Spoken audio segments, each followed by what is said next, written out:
Welcome, my friends, to the Sage of Quay Radio Hour, your home for free and critical thinking, and I'm your host, Mike Williams. Tonight, Jack Hart returns to the show. Jack is one of the leading esoteric researchers in the alternative research community today. His writings are focused on revealing the mass deception taking place by the mainstream scientific and academic gatekeeper community. A link to Jack's current article, A Teapot and the Toroidal Universe, can be found in the description box below. The discussion with Jack was, as always, wide-ranging as we talk about his work, the esoteric message of David Lynch's Twin Peaks, and whether we exist in a simulation. And so without further ado, here's the conversation with Jack Hart.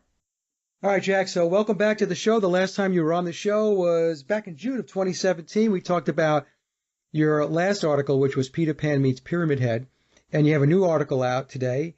It's The Teapot and the Toroidal Universe. I'll get it right. It was up on BT. It's also up on your blog, and one of the things I picked up from your new article, Jack, is David Lynch plays a huge part in what is going on behind the scenes with your research and the articles. And I was wondering, how did you get David Lynch looped into this? How did I get into looking into David Lynch? Well, that's something we really need to talk about because I'm getting all this shit, so to say, from my fans, or from my military intelligence, or I wouldn't even call them military intelligence. I got a lot of ex-military people, readers, and they were in that field and stuff. And they're why are you doing movies? I'm doing movies because I've been following an evidentiary trail. Okay, I've been following it since the first Black Sun Rising. This is where it led. First, it led to Silent Hills, and then I found out that David Lynch was behind Silent Hills. I mean, on the first article I wrote about this, I forgot even what we named it, but it was about the first two seasons of Twin Peaks. I laid the case out for you. Let me go through Silent Hills first, a little history of Silent Hills. Okay, it's 3 games, all right? They come out in 1999. Now, the first game was nothing really strange about it. It was a really good game. I mean, it took the gaming community by storm. Everybody in this town has turned into a monster from taking drugs, and they were trying to raise up a god. Through their consciousness, they went into an alternate reality. But that's the first game. Now, the second game, it's different. It takes a Lynch, I like to call it a Lynchian twist, with all alter egos. Like Pyramid Head is more or less a doppelganger of the protagonist. There's goddess worship, which Lynch is very big on goddess worship. It takes a decidedly Lynchian twist in the second game. By the third game, the protagonist, she was like an Adina or something. She goes back to this town, and she seeks vengeance on the priestess. And you played it through, you were a teenage girl, and she was fighting monsters and killing them, and, she's she's like Wonder Woman. But in any case, they come out with the movies. These games, they had like 3 of them. They go up to 2003, and then they made a last one. It's about a guy locked in a room, more or less, or in a house, I think it is, and it's a little different. And he keeps going. He's in a closed loop, so to say. This is big. This is big in Twin Peaks, the closed loop. Now, 2006, they come out with this fancy movie, Silent Hill. It was really good. I mean, the critics, it was like they were trying to pan it. They tried everything, but the thing still made a lot of money. People loved it. Everybody in that movie gave Lynch credit, a lot of credit for it. Even the director said he was heavily influenced by it. There was a Japanese company to come out with these games. And the name of the designers was Team Silent, Need I say more? The musical composition for it was, the guy was like, he basically copied Angelo Badalamenti, who was Twin Peaks musical composer, and the director for these Silent Hill games. Basically, he never even watched horror. The only thing he watched was Lynch, he told people. These were the Japanese guys. But in any case, you come out with these movies in 2006. After that movie, they didn't do anything. They lived off these first 4 games made by this Team Silent and this giant Japanese conglomerate. They were making these other games. They were not the same. They weren't as good. And in 2012, I think it was, they come out with the second Silent Hills. And this is about everything I've been writing about. That's where I got the name Peter Pan Meets Pyramid Head when I watched this movie. I wouldn't have never watched this movie. I was told to watch it. As a matter of fact, I was cajoled. I didn't want to watch it into watching it. First time I watched it, I realized what I was watching. After that, I started really looking into it, that this was like last summer. In 2014, they come out with this PT. It was supposed to be a teaser for an interactive game. They hired this Mexican horror director. He does all the big horror films. He's considered the greatest horror director. And they teamed him up with supposedly the greatest Japanese horror game designer. And they made just a little promo. It was nothing like the regular games. And they called it PT. And it was about a guy who's, again, you're in the loop, like the fourth game. And he's trapped in a room, and he wakes up, and his whole family is murdered. And he's got to figure out, where he is, who he is, what happened. And gamers went crazy over this. It was rated like the fourth greatest horror game, and it was only a promo, okay? And now this promo, they were supposed to come out with the Silent Hills game, 2016. Everybody's all excited. The game, it was the biggest thing in the gaming world. All of a sudden, this company cancels this game. And they says, they can't make this game because of the director and everybody was fighting over it. But it was bullshit. It was really bullshit. He said, she said thing. But in any case, out comes this book. The Secret History of Twin Peaks, and now you find out David Lynch is going to come back with Twin Peaks. What does Lynch have to do with Silent Hill? I don't know if I caught that. Everybody in Silent Hill heavily credited him with the influence, but this is the kicker now. In Silent Hills, they're using a sequence of numbers in this PT game, okay? The guy's running around in a loop, and there's a radio playing, okay? And it's in Swedish, this announcement. And it's saying the Orson Welles broadcast in 37 was real, and they're really here, and like they're taking over, and this is the resistance. And he keeps repeating these numbers, this sequence of numbers. When you run these numbers into the computer, you Google them, you will get a tree. It's a tree that grows on the West Coast. It's heavily used for lumber, and it was the first tree that was ever mapped. The genomes were mapped. Now, this studio that came out with this PT game, they have the number 7780 on them. Inexplicably, if you run those into Google, you will come up with the same tree, okay? And the genome chart again. I don't know why. I don't think anybody knows why, but that's the way it works. If you Google 7780, you'll come up with this genome chart and this tree. The point is that the tree is heavily logged and it's found on the West Coast. The gaming fans were starting to say, well, this means that they're going to move the site because the site of Silent Hills was in Pennsylvania in a coal mine fire, okay? That's where Silent Hills town was supposed to be. But everybody was speculating, these gamers were speculating that they were going to move the site over to the West Coast. Now, these numbers almost match up. There's an extra 1 in there.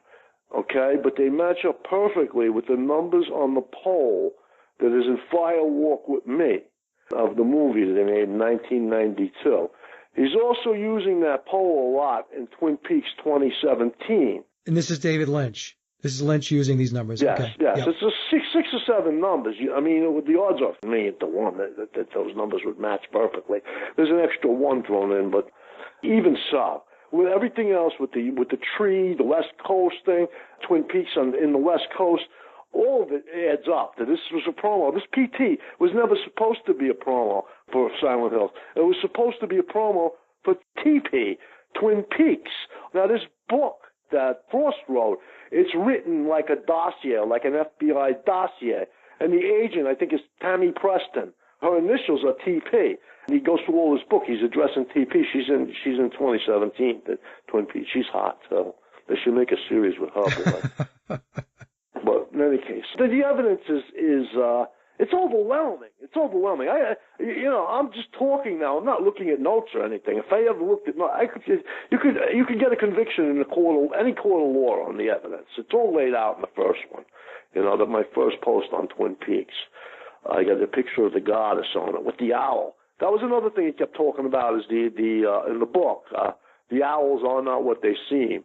And he's got a picture, a 3D picture, and if you look at it a certain way, it's a gray alien. And the owl is the symbol of, as you know, is the symbol of Lilith. Yeah. Of Athena, of the goddess, There's a heavy influence of goddess worship through this whole thing, and it winds from 1992. Now, you watched the first Twin Peaks.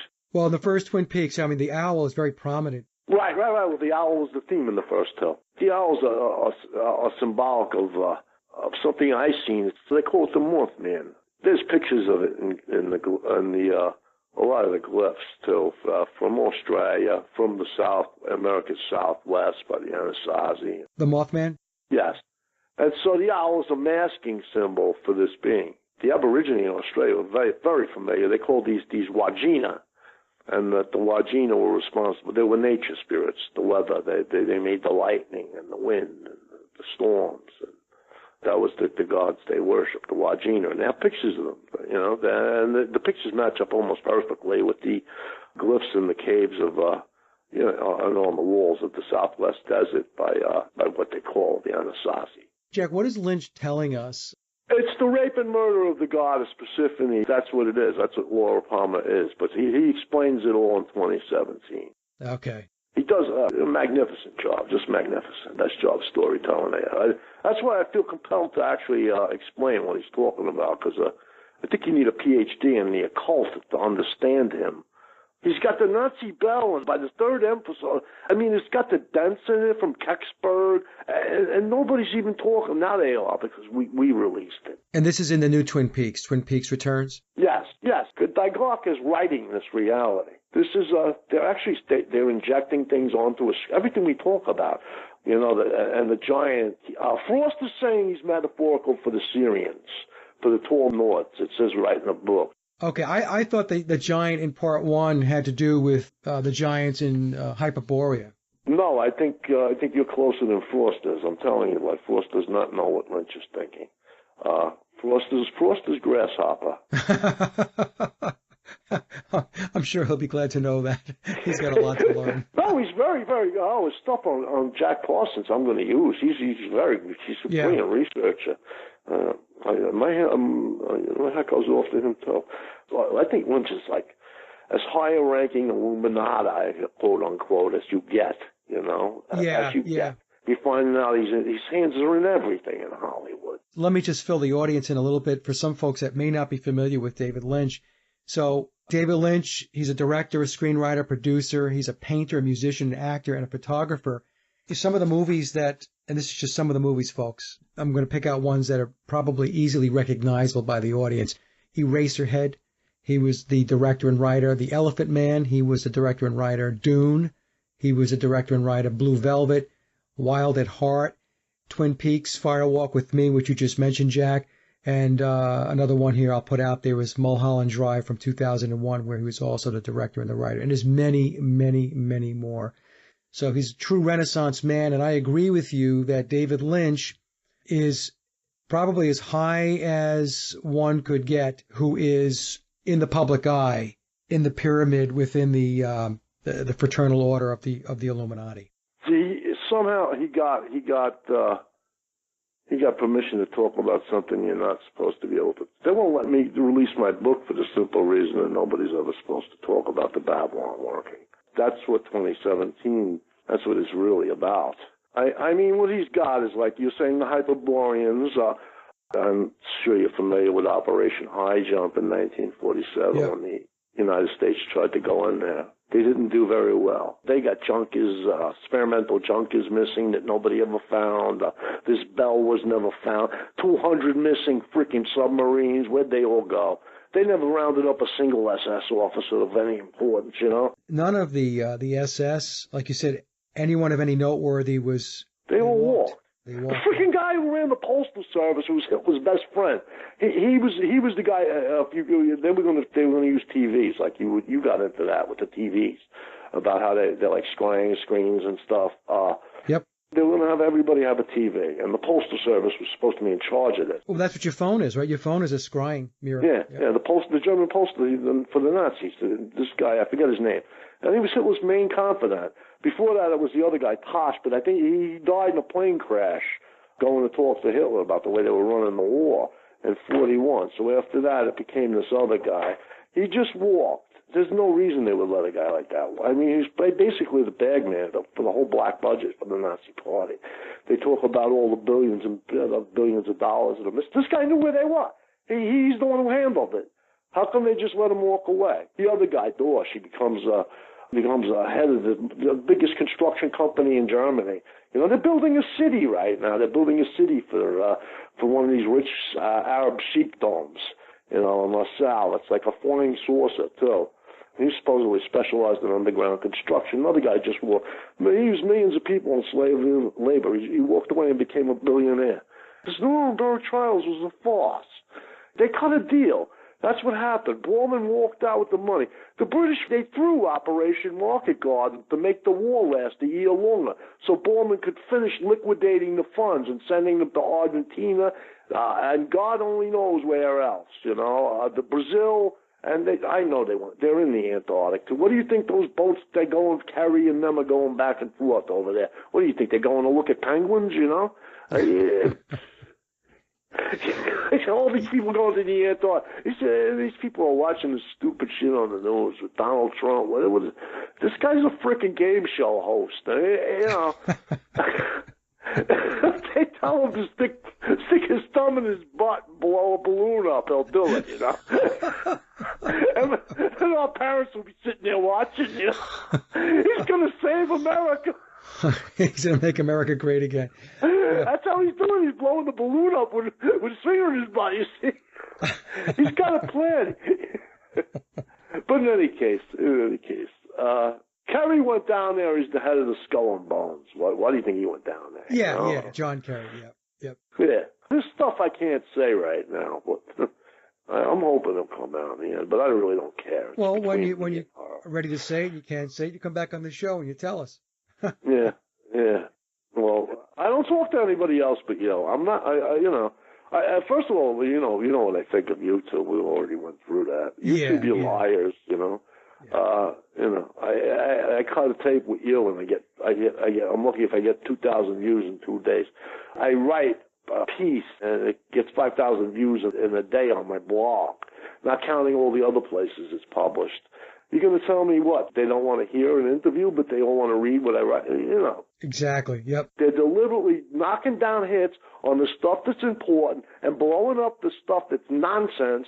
And by the way, anybody who's listening to this, you see one of those freaking YouTube tapes with this guy you never heard of talking about, with this Satanists or the angels and Revelations, and it's got 150,000 hits. That's an NSA tape, okay? Because if the guy was telling you the truth, it wouldn't go over 3,000 or 4,000 hits. Okay, the founder of the holographic paradigm, Carl Pribram, has got 27,000 hits when I did the research on YouTube. Are you kidding me? There had to be more researchers that wrote articles on this guy's work that looked at that frickin' tape than 27,000. But this is the way YouTube plays the game.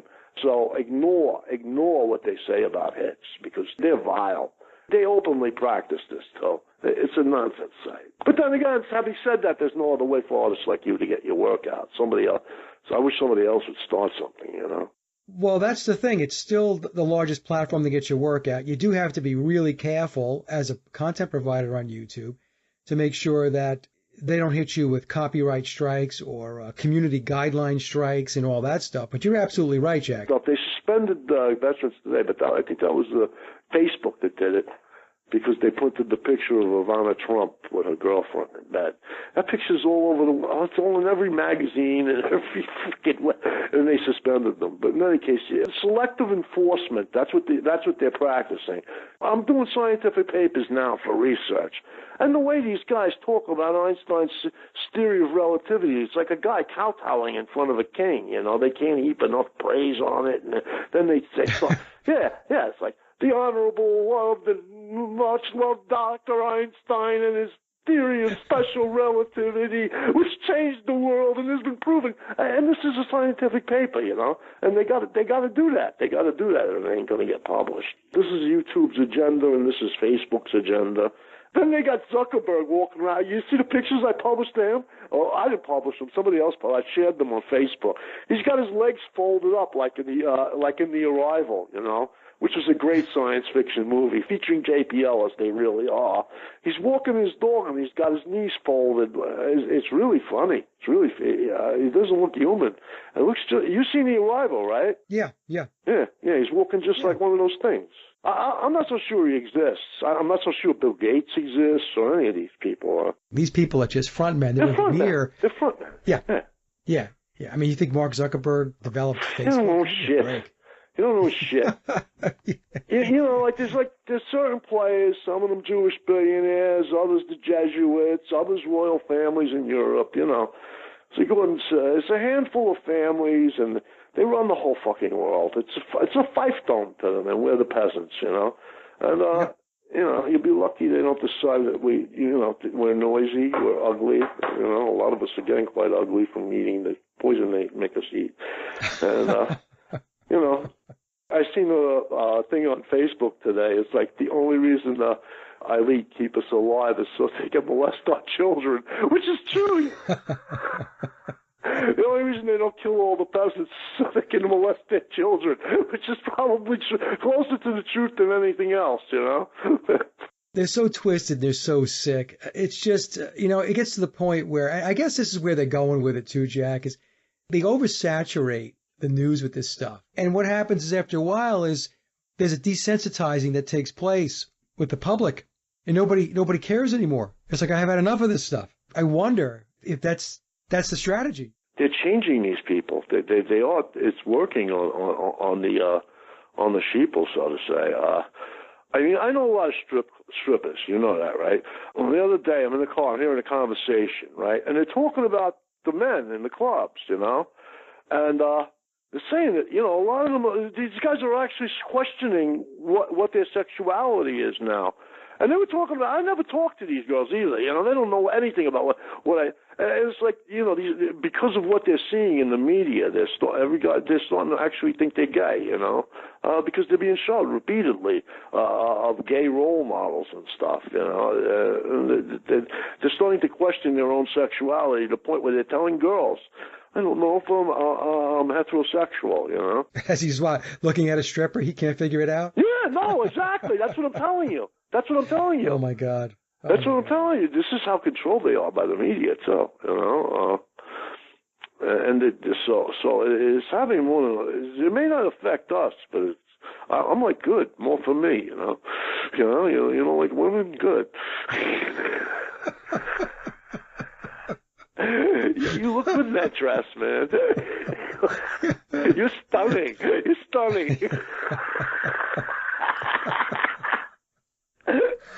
Oh, my God. This interview is spiraling out of control. Okay.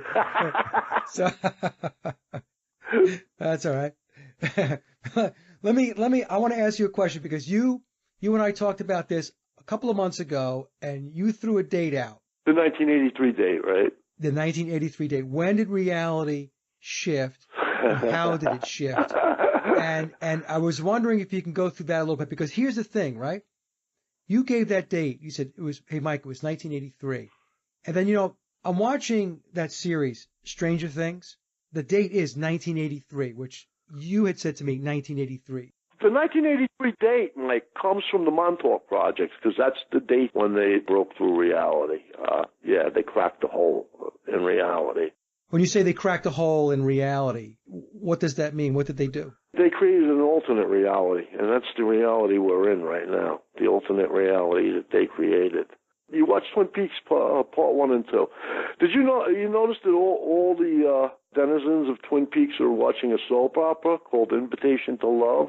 No, I didn't pick up on that. They're all watching. The one guy, the villain, when he gets shot, he's watching himself get shot on TV. Is Walter on TV?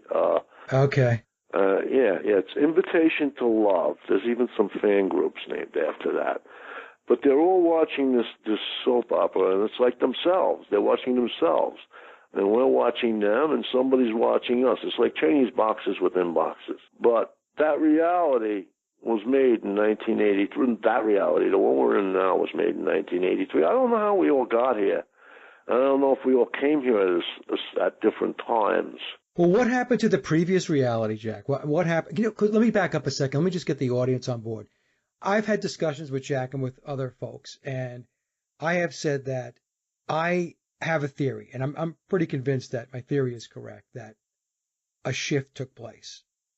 That the reality we're living in now is not the reality that was 30, 40, 50 years ago. Something took place. Right, we shifted. We shifted into this reality. Like you were saying, we remember Franco Palumbo was franking up, all that stuff, Mandela being. Yeah, Kirk Douglas. I remember him dying. We talked about this, right? Kirk Douglas. I did too. We came from a different reality than a lot of these other denizens, yeah.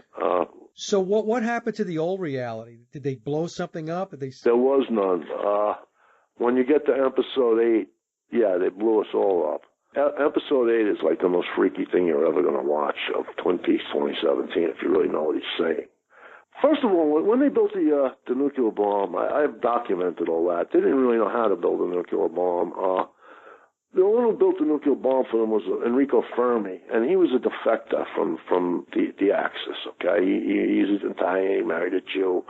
But he was in with all, the German and Italian scientists, the great ones. He came over here, and he built this nuclear bomb for them. He showed them how to enrich uranium. He built the reactor. It was all. They would have never got it done. It was a joke. They were making like a gram a day of enriched uranium, $200,000 in 1940s money. It was like they didn't even have half of what they needed to blow one off. They got all this from U-234. But in any case, Fermi built them this bomb, and he told them, "Do not test it. This is like what do they call it? Peace through superior firepower, or balance of power. That's the reason. It was just supposed to be we have it, because if you blow this thing up, the explosion will keep going and it will take out the whole universe." And they laughed at him. They laughed at the guy who built the thing. Basically, this is how stupid they are. And in any case, they went out in that desert and they tested that thing. And he was shitting himself when they did. He was it was a joke among them, because he swore to them. I think the other guy, Oppenheimer, had a bet with him. He had to collect the money after they lived through it. And meanwhile, Oppenheimer is reading the poem from the Bhagavad Gita, "I am become like God, destroyer of worlds." Well, what happened is that explosion kept going. And Lynch shows it in episode 8, and then he's got 9 Inch Nails doing that scene of them playing that song. And that is probably the most disturbing thing I have ever seen on film. That has to be seen to be believed. But it's a song about how the goddess is dead, and you're all dead. And what happens is, an alternate reality, your consciousness doesn't just cease. First of all, we don't die, okay?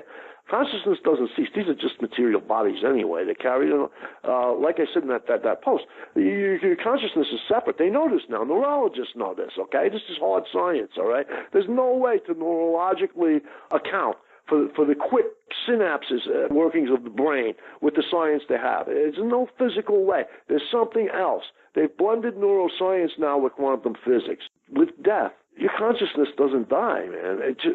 All that happened is we created a new consciousness, a new universe. The Germans had the nuclear bomb, and this is known now. They even got areas where they tested it. But they weren't using it as a weapon. They were using it to open up portals. And it had to be done in exactly the right way, and I guess they were using it to open up portals into other dimensions. The Germans, by 1931, had already created a separate reality.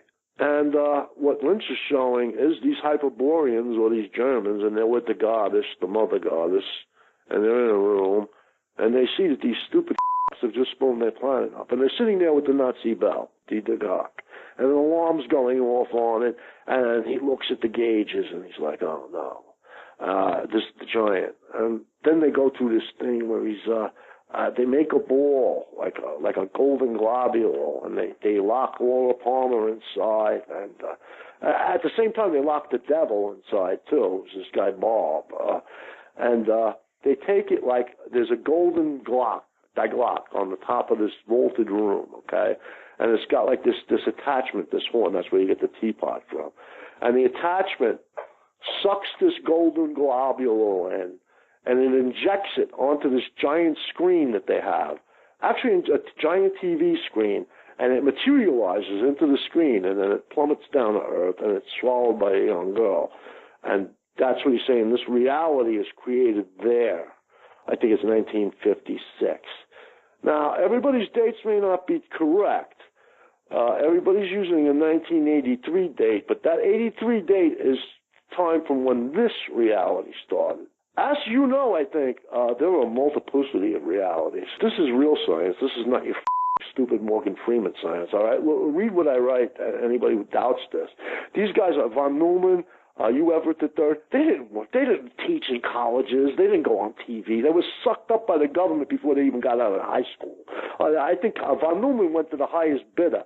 And the guy invented almost everything we have in the 21st century. Hugh Everett wrote his paper saying the wave function was continuous. And then it went deep black. He took over von Neumann's place because von Neumann died early. And Everett took over. And everything he wrote after that was deep black. And then nothing else after that. He just worked for the government. And it spawned the Atomic Energy Commission, which, by the way, they were the first ones into the tunnels. But then again, you got a multiplicity of realities all fusing together. What the real reality is, going back to the Montauk Project as the source, is by 1931 they created an alternate reality. And I'm going by what Preston Nichols told me, too.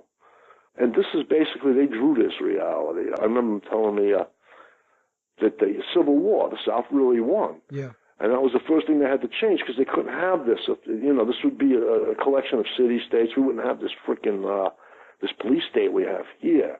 I guess you would have a more utopian society. I'm not going to say utopian, but it would be a lot better world. And they changed that to the North one in the Civil War. And, when I used to talk to Preston Nichols, I used to take what he said with a grain of salt.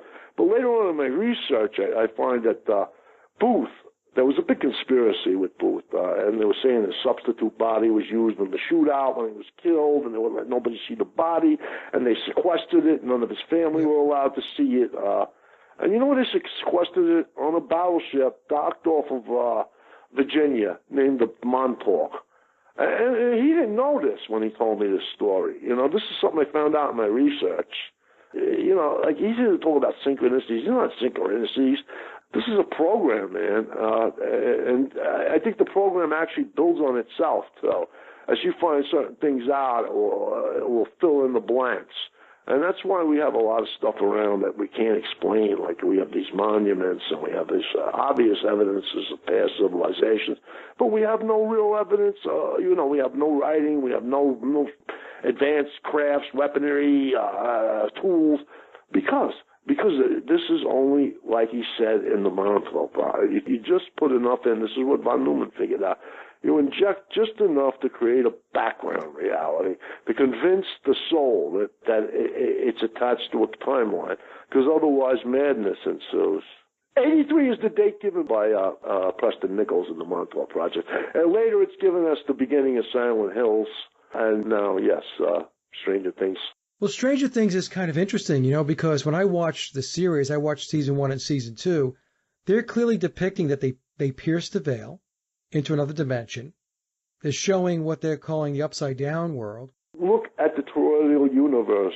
There's two worlds. In one world, like there's from the spin in the vortex, spinning one way and spinning the other way.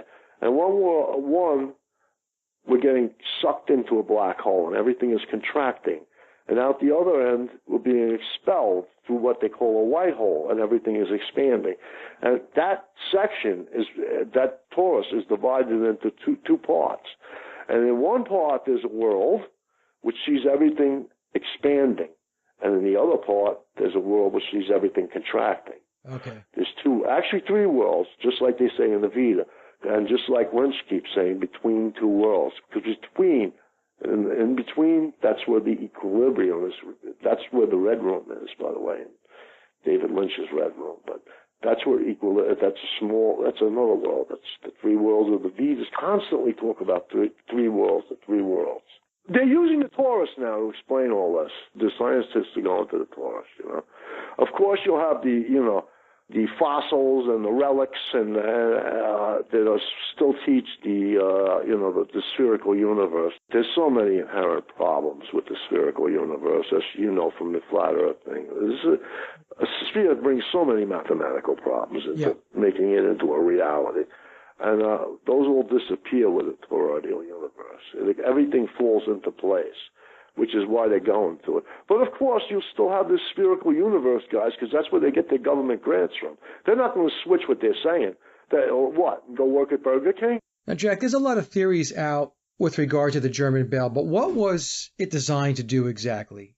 Punches hole in the wave functions. That's what Lynch is showing it, though. It's actually writing reality. Everything is based on a wave function. Bell Labs discovered this in 1937, won the Nobel Prize for it. They proved it. There is no particles. The thing is a wave function. And what von Neumann said after he wrote the Foundations of Quantum Physics is that the wave function is only bent by consciousness. It's not really bent at all. As he's saying, basically, when we create this reality, your consciousness creates this reality. Whatever it did said it doesn't even bend at all. Von Neumann didn't go that far. So whatever it said is this is an illusion. We're making this all up. There is no matter. It doesn't exist. This is hard science. And what they're doing now is they're working on this. They're using frequencies. They can get into different dimensions. They've got their own space program. All that shit is true. What do you think all this money is going, So this basically, we're in a simulation, and it's almost like a computer program? Yeah. It's just what he talks about in the Montauk Project, with an electromagnetic bottle. And what they're doing is they're pumping it in the background. That's why a lot of things don't add up historically and stuff, you got that Russian scientist, and he's brilliant. I have his book. I didn't read the whole thing. But he says we got 300 years missing in our history, from the Dark Ages. Are you talking about Anatoly Fomenko? Yes. So how does all this happen? All this happens because we're in a simulated reality. How did these people become like this anyway? You and I, we talk about this all the time. You drive on the road, everybody's trying to run you into a pole. The way to get over in a lane is you don't signal. This way you fool them and they can't speed up and block you. I've seen a drastic change in people. There's a lack of empathy. Let themselves go all to shit physically, most of them. I think you said it best with the bizarro. This is a bizarro world. Everything that used to be bad is good now. Yeah, and it seems to be no way to rectify it. You can't change them. You can't. You're talking to a program, Yeah. What's very disconcerting is that you could point out what's clearly wrong or what's clearly missing, and they don't get it. If they do get it, they'll forget it the next day. They'll be like, what? No, I don't believe that anymore. Bill O'Reilly straightened me out. Yeah. Well, he's looking out for us, Yeah, he explained everything to me. By the way, going with that 1931 alternate reality, you will notice in Twin Peaks that it's always taking place in a black and white room furnished with people dressed like in 1931, and the room is furnished in 1931. So it's even before World War II. Which was one thing that troubled me. And then when I remembered that stuff with the 1931 date when this reality was supposedly created. And that's exactly what they dress like. It's 1931. Yeah, I'm really looking forward to getting to Twin Peaks 2017. What's that called? Return of Twin Peaks? Yeah, I'm really looking forward to it, Jack. With what you're going to love. You're going to love the Return of Twin Peaks. That's the thing. It's like what I know now, I can understand it a lot more. It's like that quote David Lynch had in one of his talks where he said, if you have a golf ball size consciousness, you'll have a golf ball size understanding and a golf ball size awareness, right? So back in the 1990s, I had a golf ball size consciousness. So I was not going to really understand. But none of us did. That's another thing. How did we get like we are? I mean, a lot of us have changed a lot. And we don't fit in socially anymore. I don't know about you, but you can't sit there and watch a football game with me no more. I can't do stuff like that. Yeah. I don't pay any attention to any of that stuff anymore. Yeah. Even a movie, like like I keep telling these people, oh, why are you doing movies? You know, I was the last. They had to cajole me into watching these movies. You know. Yeah, yeah. This has been something where they're trying to wake people up. You know, they can't come around and say this. I mean, comments are made by certain people on my blog. This is stuff that's never supposed to be said in public. You know, they have their prescribed reality for the Untermensch, and it's not theirs. Yeah. But it's again, everything is layered because I don't think theirs is real either, and that's what Lynch is telling them. I think they're fighting over an illusion. So what happens when we die? I mean, well, it shows that they go up to the wires and they get reincarnated right back in again because we're living in an electrical net. You know, unless you're not here in the first That's really place. Depressing. Well, some of them aren't here in the first place. Some of us aren't really here. These are doppelgangers, what you call tulpas, and clones. In Twin Peaks 2017, you have clones. You have a doppelganger. Yeah. You have one doppelganger, and that's of Cooper. And then you've got tulpas, which is and clones, which I think are interchangeable. I'm not sure, but a tulpa, the actual definition of a tulpa is a magician can create a tulpa, which is a replica of himself, which can go anywhere and do things for him without actually putting himself there. You know. Okay. Which is what Cooper does. The point being that you're not here. Your soul's not here. That toroidal donut is your soul. That election is not here, and they can't trap that. And by the way, Bell won their last Nobel Prize for creating a spark that can be electrical spark, discharge that can be transplanted to another place and worked on. 2014, they won that one. And I think that was their last Nobel Prize. I have another theory about 2014. Yeah, do you want to talk about it or no? I think time stops dead in 2014. That's what I think. I think it's actually stopped dead. I think that we're living in a frozen world right now, and I think that's the reason for a lot of this Mandela effect thing, because time's frozen. It shows it in Twin Peaks where the clock actually freezes. It's a closed loop. We're at the number of completion, 253. The circle's been completed now, and they're waiting for something. And time will stand still for as long as it takes. For the audience, Jack's blog is jackhart2014.blogspot.com, and then you can support Jack on Patreon. So when do you plan on having another article out? I'm banging one out right now. I have about a weekend. This stuff I can do fast. This is not like the other stuff that requires a ton of I'm having fun now. I was telling you, This is time to explore the prose a bit. Well, not too much, but, I don't have to look everything up and document everything I'm saying. And, I can knock a post out a week if I really want, And this is all going up on your Patreon? No, actually, it's going to VT. It's going up on my blog. Okay. But there are, I'm knocking out side posts that are giving people views on what, like I just told you, a lot of stuff that I'm not going to say in posts, okay? I document everything I say in those. But, I'm doing more like you and me talking on Patreon, and I'm doing articles that are just on Patreon like that.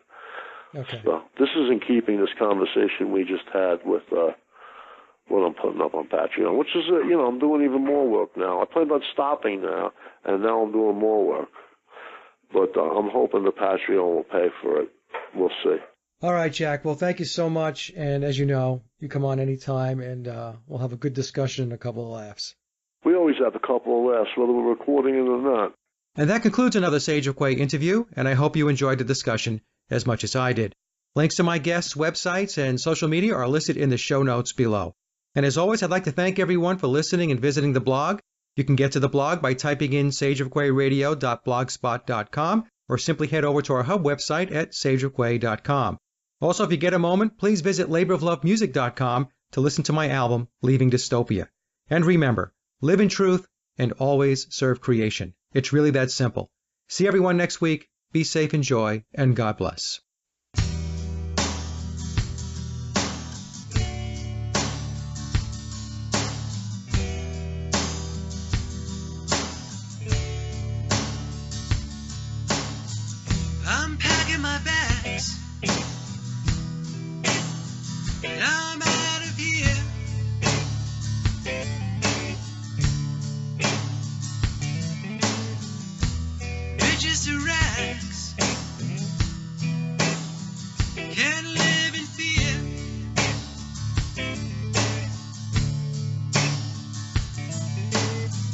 This place is surreal. Nobody cares.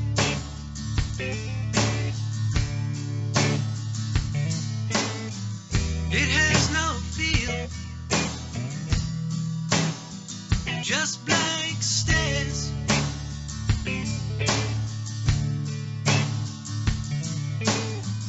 I'm tired of all the hate.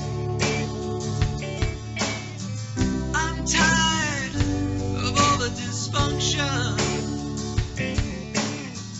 I'm tired of being tired. I'm leaving dystopia.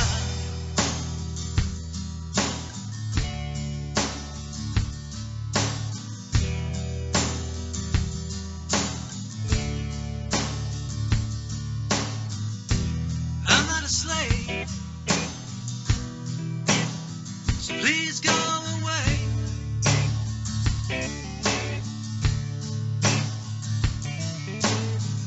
I won't behave. I don't care what you say.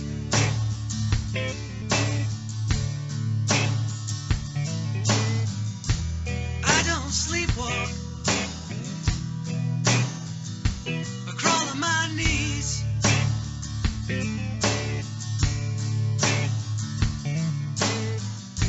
And I don't sheep talk, so you can be pleased.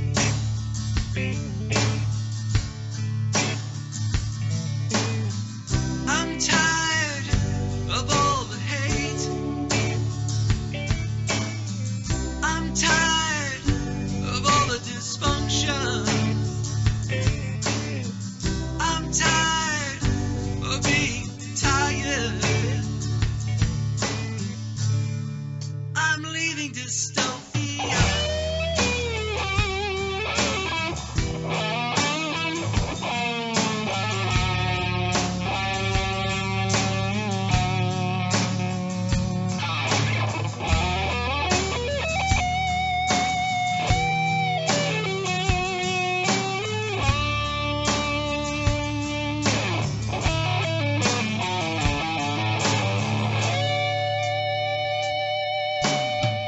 I'm packing my bags, and I'm out of here.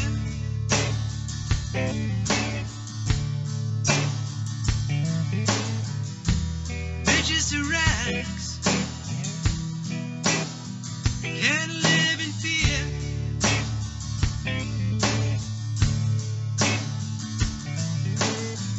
This place is surreal.